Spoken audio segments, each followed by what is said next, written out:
تھے ہمارے ساتھ ایک صاحب اور تھے, وہ بھی پڑھے لکھے تھے.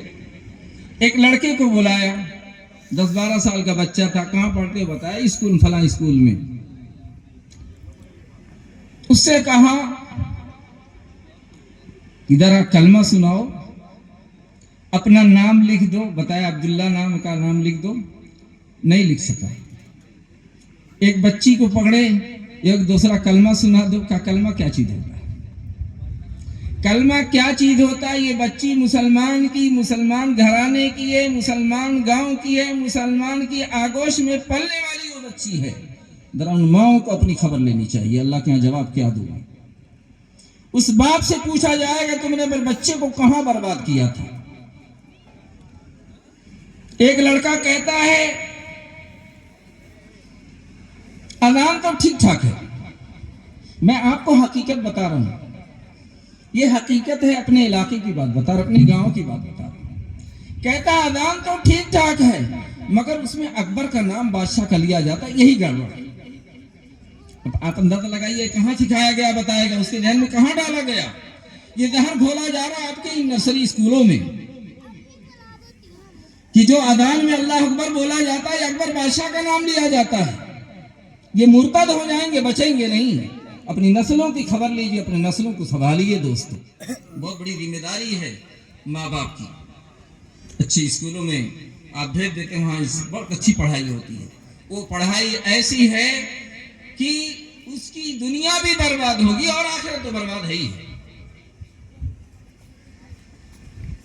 آج جو معاشرے میں فساد اور بگاڑ ہے, ارتداد کی لہریں چل رہی ہیں, ارتداد کی لہر عروج پر ہے. جوان بچیاں گھروں سے نکل رہی ہیں, غیروں کے ساتھ جا رہی ہیں, نوجوان مرتد ہو رہے ہیں. ان وجوہات پر غور کیا آپ نے؟ خبر لیا؟ یہ کہہ دینا فلاں کی لڑکی چلی گئی فلاں کے ساتھ, کیوں گئی, کیسے گئی؟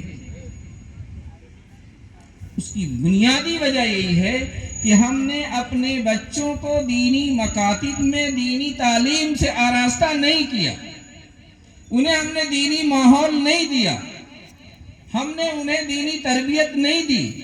اپنے گھر کے ماحول کو ہم نے عیسائیوں اور یہودیوں والا ماحول بنا دیا. تو وہ جانتے نہیں, بے خبر ہیں اسلام کس کو کہتے ہیں. تو دوستو ضرورت اس بات کی ہے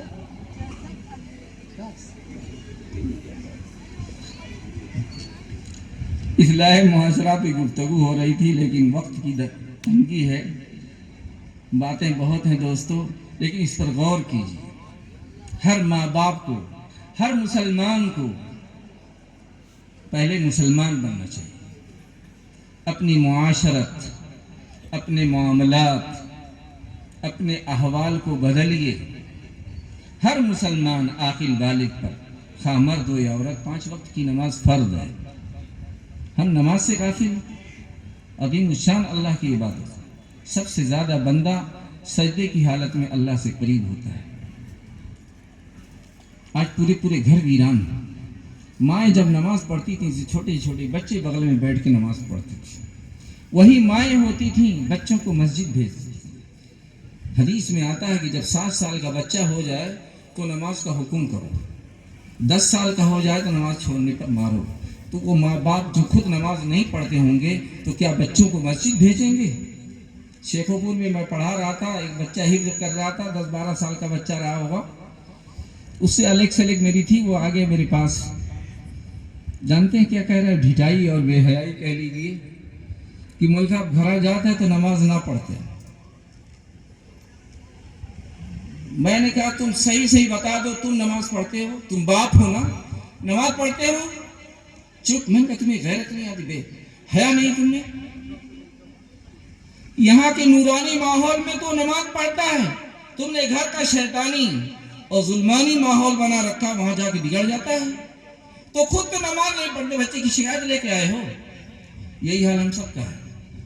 تو دوستو اپنی نسلوں کو سنبھال لیجیے, اللہ کی جواب دہی سے ڈریے, اپنے معاملات کو صاف رکھیے, لین دین صحیح کیجیے, میراث کو تقسیم کیجیے.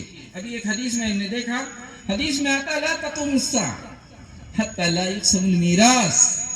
اللہ فرمایا قیامت اس وقت تک نہیں، یہاں تک کہ میراث دینا لوگ چھوڑ دیں گے.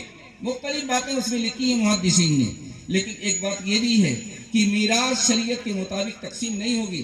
آج صاف ہے، اس لیے کہ سابقہ ہمارا بھی رہتا، آئیں گے سب، ابا مر گئے، ہم لوگ 4 بھائی ہیں اور یہ فلاں فلاں چیز کس کا کتنا بنتا. میں نے کہا تمہاری بہنیں، ہاں کہا 3 بہن. میں نے کہا ان کا حصہ کہاں گیا؟ بہنوں کا حصہ مار کے بیٹھے ہوئے ہیں، اچھے لوگ لے کے بیٹھے ہوئے ہیں. حج فرض، حج کو نہیں جا رہے، زکوٰۃ نہیں دے رہے ہیں. زکوٰۃ کے نام پر جو زکوٰۃ دیتے ہیں، جو کہتے ہیں نا زکوٰۃ کے نام پر کچھ نکال دیتے ہیں. بہت قریب سے ہم نے ابھی اس مرتبہ اور اپنے یہاں میں نے کہا بھی، تم لوگ زکوٰۃ نہیں دیتے ہو، حج فرض ہے، حج نہیں جا رہے ہیں. ہاں شادی میں 10 لاکھ روپیہ خرچ کرے گا نمائش میں، ضرور حج کرنا فرض ہے. اور یہ جہیز کی لعنت نے آپ کی بچیوں کو برباد کر دیا ہے. ظاہر بات ہے اتنا مال ہوگا تو شادی ہوگی، اتنا جہیز چاہیے، باقاعدہ مطالبہ ہوتا ہے فلاں فلاں چیز چاہیے، اتنی بارات آئے گی اور اتنا سامان چاہیے تو شادی ہوگی. نہیں ہے تو کھیت بیچتا ہے، نہیں تو سودی قرض لیتا ہے، اور سودی قرض میں خیر نہیں. اللہ کی طرف سے اعلان جنگ ہے، یاد رکھیے. تو دوستو اپنے حالات کو بدلیے، اپنے بارے میں غور کیجئے. زندگی کا ایک بڑا حصہ گزر چکا ہے، کتنا بچا کسی کو خبر نہیں ہے. اللہ سے توبہ کرنا چاہیے. اپنی اولاد کی خبر گیری کیجئے، اپنے بچوں کو دینی تعلیم سے آراستہ کیجئے، اپنے ماحول کو بدلیے. کم سے کم گھر میں دینی کوئی کتاب پڑھی جائے، علماء کی مجلسوں میں شرکت کیجئے، علماء سے قرب اور تعلق پیدا کیجئے. ارتداد کی وبا سے بچ جائیں گے، ایمان سلامت رہے گا اور ایمان پر خاتمہ ہو جائے گا. اہل اللہ کی صحبتوں میں بیٹھنے سے یہ آپ کا فائدہ ہوگا. اللہ تبارک تعالی ہم سب کو عمل کی توفیق عطا فرمائے. وآخر دعوانا الحمدللہ.